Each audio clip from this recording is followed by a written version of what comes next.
Salut à tous, c'est Erwan Le Havrais. J'espère que vous allez bien, moi ça va super. Le Hack a fait un score de 2 partout hier à Ajaccio. Donc lançons notre vidéo après match AC Ajaccio Le Havre.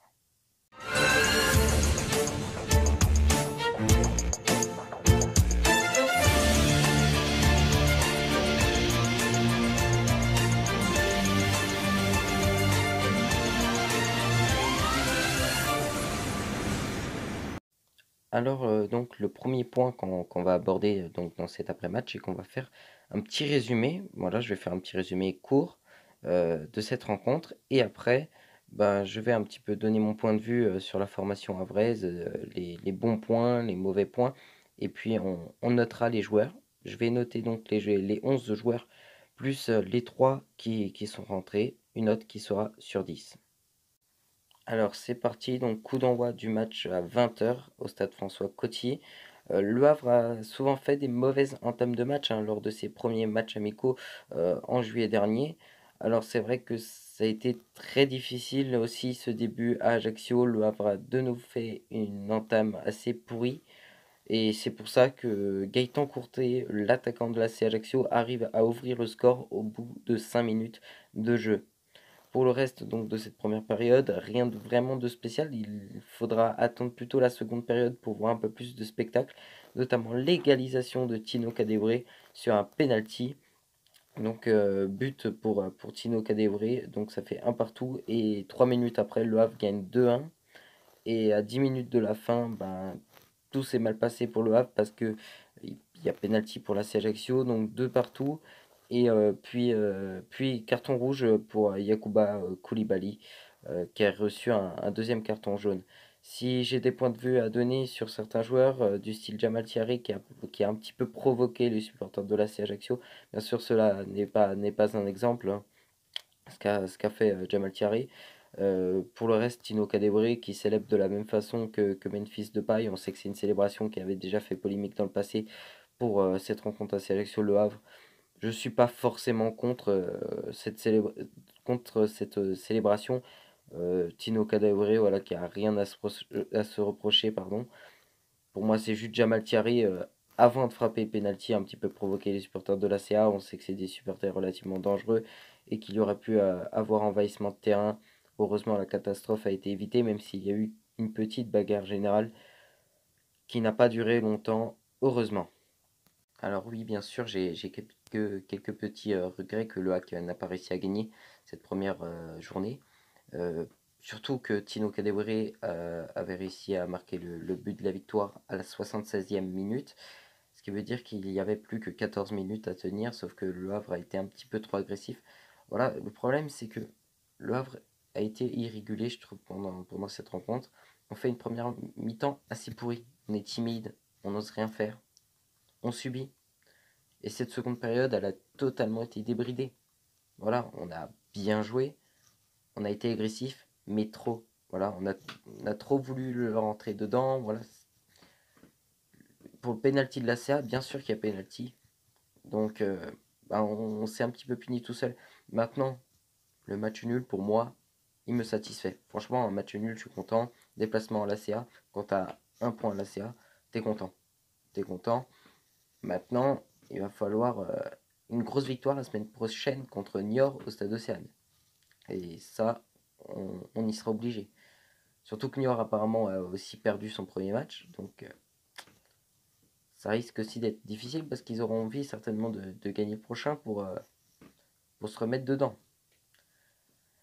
Donc voilà, maintenant si j'ai quelque chose à dire sur ce match, c'est que je suis juste un petit peu déçu de la fin de match, mais après c'est un match comme ça, on perd 1-0 à la mi-temps.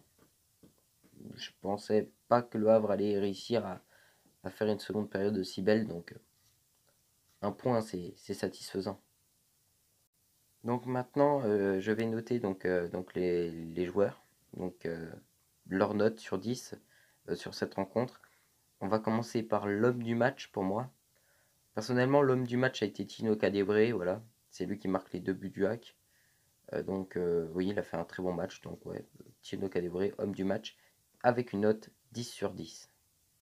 Maintenant, donc, je vais noter Jamal Thierry. Jamal Thierry, voilà, il a fait un match plutôt moyen, correct. Allez, 6 sur 10 pour Jamal Thierry. Ebenezer Asifua, allez, 7 sur 10.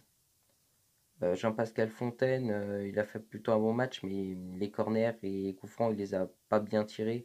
Je dirais, allez, un 7 sur 10. Yacouba Koulibaly, il se chope un petit carton rouge. Il a fait un match plutôt moyen. Allez, 5 sur 10. Fernand Mayonbo, ça a plutôt tenu la charnière et je remercie donc la charnière centrale qui a réussi à tenir même en fin de match. Donc je vais lui attribuer une note de 8 sur 10. Pareil pour Samba Camara. Donc voilà, 8 sur 10. Barnabas Becce, voilà, très moyen, 5 sur 10. Faut pas que j'en oublie. Dina Mbimbe, le joueur prêté par le Paris Saint-Germain. Lui, il a fait plutôt un bon match et pour l'encourager, je vais lui mettre un 7 sur 10 parce que c'est son premier match en professionnel, premier match en Ligue 2, le joueur prêté par le Paris Saint-Germain. Donc ouais, pour Junior Dina Mbimbe, je pense qu'un 7 sur 10 c'est bien. Avec Alexandre Bonnet. Alexandre Bonnet, 6 sur 10. Et Mathieu Georgelin, je vais lui mettre un 9 sur 10 à Mathieu Georgelin, gardien du HAC. Maintenant, les trois remplaçants donc, qui sont rentrés, donc on a Imad Abdelli. Alors Imad Abdelli, lui, il rentre, il dynamise tout de suite le groupe, ça rapporte de la vitesse. Donc 8 sur 10, pour moi, il a fait une bonne rentrée, correct. Alan Zabana, il est rentré, on l'a quasiment pas vu. Allez, 5 sur 10 pour lui. Et le dernier joueur, Pape Gay, voilà. Pape Gay, assez discret aussi. Allez, on va mettre la même note que Zabana, 5 sur 10. Voilà donc pour les notes que j'ai données aux joueurs du hack. C'est tout pour cette vidéo. Merci à tous de l'avoir suivi. Maintenant, avant de nous quitter, il faut vraiment que je vous dise quelque chose. Pour le match de la semaine prochaine, je serai au stade. Voilà, j'irai au stade Océane pour suivre le Avenir. Voilà, si vous ne le savez pas, j'habite en Alsace, donc je suis mon club de cœur depuis l'Alsace, et donc rares sont mes occasions d'aller les voir au stade. Donc là, je vais profiter pour être en vacances, d'aller prendre le train, d'aller au stade. Donc pour les débriefs, ça ne changera pas. Donc ce sera vendredi matin pour avant-match Le Avenir. Ça ne changera pas, sauf que le débrief, il sera en direct déjà de la Normandie, car je pars mardi. Et puis la vidéo donc après match Le Avenir aura lieu samedi après-midi. Mais il y aura aussi une autre vidéo samedi qui devrait sortir samedi ou dimanche. Ce sera la vidéo best-of, voilà, une vidéo best-of qui a été que donc je vous ferai. Donc ce sera un best-of sur mon voyage, donc voilà, avec toutes les photos de mon départ de l'Alsace jusqu'au stade Océane. Tout ça, donc je vous en dis pas plus. Je vous laisserai donc découvrir tout ça la semaine prochaine. Si vous voulez participer au prochain sondage, il sortira mardi après-midi. Alors oui, j'ai dit qu'ils étaient censés sortir le mercredi matin, mes sondages. Mais mercredi matin, j'aurai pas trop le temps parce que il faudra donc que je me prépare car je serai déjà en Normandie, donc j'aurai pas trop le temps.